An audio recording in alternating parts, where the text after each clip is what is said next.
di Aceh, Tengku Umar, Cik Ditiro, Cut Nyadin. Mereka adalah orang-orang yang berjuang. Bahkan sebelum kata Indonesia. Nesia pulau. Indo-Hindu. Nesia pulau. Indo-Hindu. India. Indonesia. Pulau-pulau yang berjejer. Yang berada di bawah India. India di atas, kita di bawah. Pulau-pulau kecil-kecil. Maka orang Arab menyebut Al-Juzur Al-Hindiyah. Jazirah artinya pulau. Pulau-pulau yang banyak disebut dengan Al-Juzur Al-Hindiyah. Mereka menerjemahkan Indonesia sebagai Al-Juzur Al-Hindiyah. Pulau-pulau yang berada di bawah samudra, di bawah negeri Hindu India. Bapak Ibu yang dimuliakan Allah Subhanahu wa taala. Tapi kita mesti ingat, negeri ini diisi oleh orang-orang Islam. Sebutlah dari mulai ujung Pulau Sumatera, naik kita ke atas Aceh. Aceh itu adalah Samudra Pasai. Samudra Pasai itu kerajaan Islam. Rajanya luar biasa. Rajanya bernama Malikul Saleh. Malik artinya raja, the king. Saleh, kita selalu meminta Rabbi habli minas salih, salihin. Hadza rajulun salihun. Ini orang yang saleh. Saleh, maka orang Aceh memanggilnya Malikul Saleh, raja yang saleh. Kata-kata Arab, itulah hebatnya orang Sumatera, orang Nusantara. Ketika Islam datang, bahasanya pun hilang.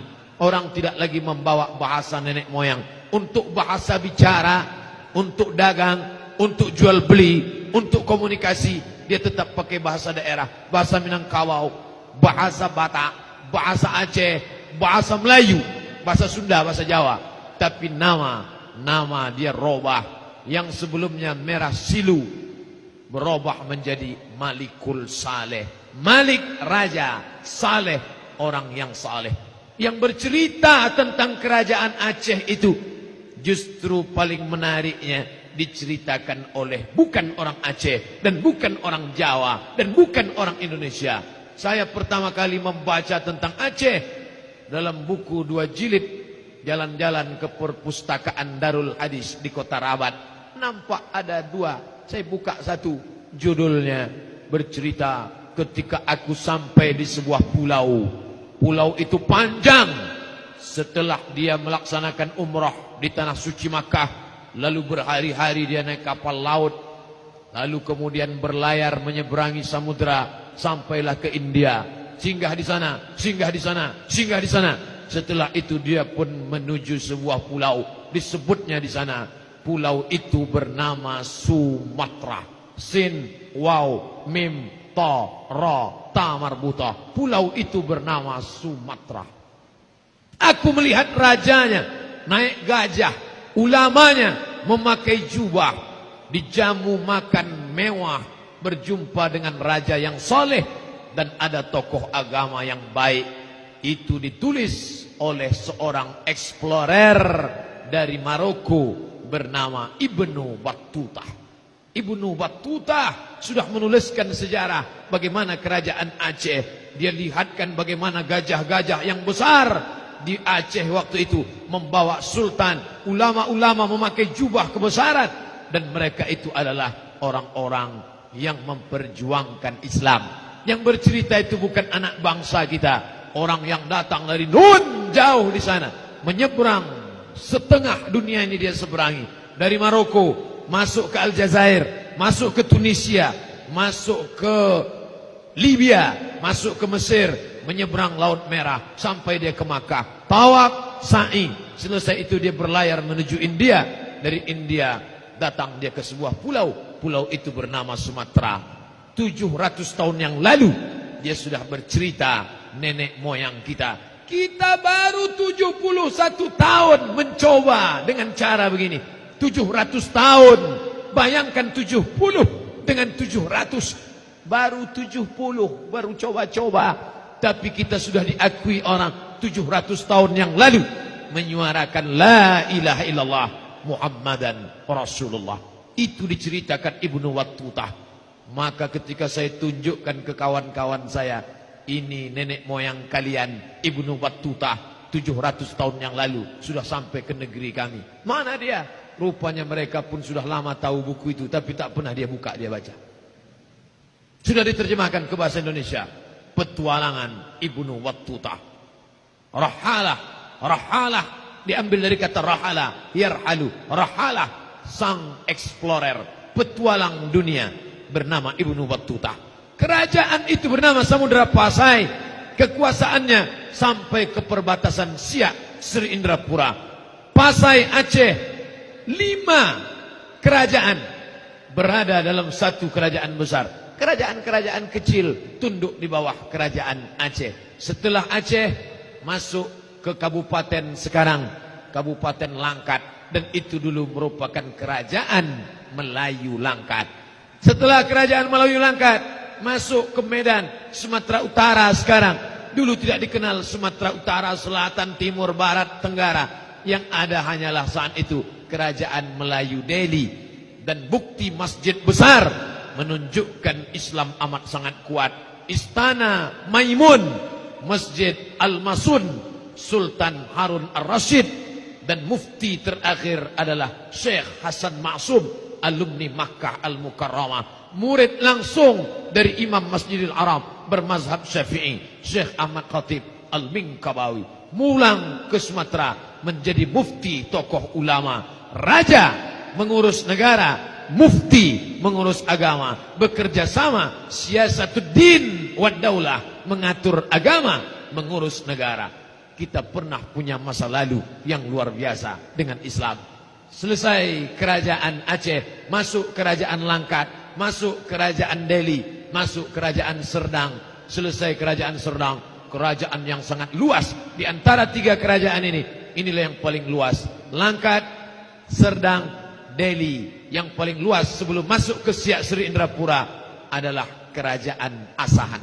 Melayu, Sultan Iskandar Muda akan pergi bertandang menuju kerajaan Malaka yang sekarang menjadi Malaysia. Malaysia, Indonesia datang setelah penjajahan. Dulu kita tidak mengenal itu. Sekarang orang Malaysia dengan angkuh dan sombongnya, kata sebagian orang. Indonesia dengan susah dan melaratnya, kata banyak orang. Tapi dulu tidak begitu. Dulu kita tidak mengenal. Apa ini definisi? Yang dijajah oleh Inggris, Malaysia. Yang dijajah oleh Belanda, Indonesia. Terbentang jarak yang begitu jauh. Padahal dulu ini adalah kerajaan Perlis, Johor, Malaka, Kelantan, Terengganu. Bahkan kerajaan Johor itu masih lagi punya hubungan yang amat sangat dekat dengan Siak Sri Indrapura. Raja Iskandar Muda, Sultan Iskandar Muda, kerajaan Islam akan pergi melawat sebuah kerajaan bernama kerajaan Malaka, nun di semenanjung Malaya. Di tengah perjalanan dia berhenti di sebuah tanjung, lalu dia buat balai-balai. Tempat perhentiannya itu disebut dengan Tanjung Balai, ibu kota Asahan. Menikah dia dengan anak seorang perempuan putri dari kerajaan Melayu. Maka hasil pernikahannya itu berperempuan bernama Siti Ungu. Lalu hasil pernikahan dengan Siti Ungu lahirlah seorang anak laki-laki bernama Abdul Jalil. Dan Abdul Jalil itu adalah Sultan Melayu pertama kerajaan Melayu Asahan. Ada apa dengan Melayu? Melayu adalah Islam. 4 kerajaan Melayu di Sumatera Utara semuanya berdasarkan syariat Islam. Dan lebih spesifik lagi, tertulis di konstitusinya, bukan hanya sekadar berdasarkan syariat Islam. Kerajaan Samudra Pasai, syariat Islam. Kerajaan Aceh, syariat Islam. Kerajaan Melayu Delhi, syariat Islam. Kerajaan Asahan, syariat Islam. Siak Sri Indrapura, syariat Islam. Kerajaan Pelalawan, syariat Islam. Kerajaan Melayu Lingga, samudra melepas pulau, tapi tetap dalam satu bingkaian ikatan yang disebut dengan syariat Islam. Dan dia tidak umum, tertulis dengan 3 ikatan. Kerajaan-kerajaan ini berdasarkan syariat Islam, khusus bermazhab Syafi'i dalam bidang fikih, berakidah Asy'ari dan Maturidi dalam bidang akidah, dan bertasawuf Junaid al-Baghdadi dan Abu Hamid al-Ghazali dalam bidang tasawuf. Tasawuf adalah akhlak, akidah adalah teologi, keyakinan, dan fikih adalah hukum. Hukumnya pakai mazhab Syafi'i, akidahnya pakai mazhab Asy'ari, tasawuf akhlaknya pakai tasawuf Abu Hamid Al-Ghazali, meninggal 505 Hijrah. Apa yang sebenarnya Ustadz ingin sampaikan pesan? Ustadz ingin kembali ke nostalgia masa lalu kerajaan Melayu? Bukan. Saya ingin mengingatkan bagi orang yang lupa, kita bukan bangsa kera dari hutan belantara. Kita bukan orang hutan.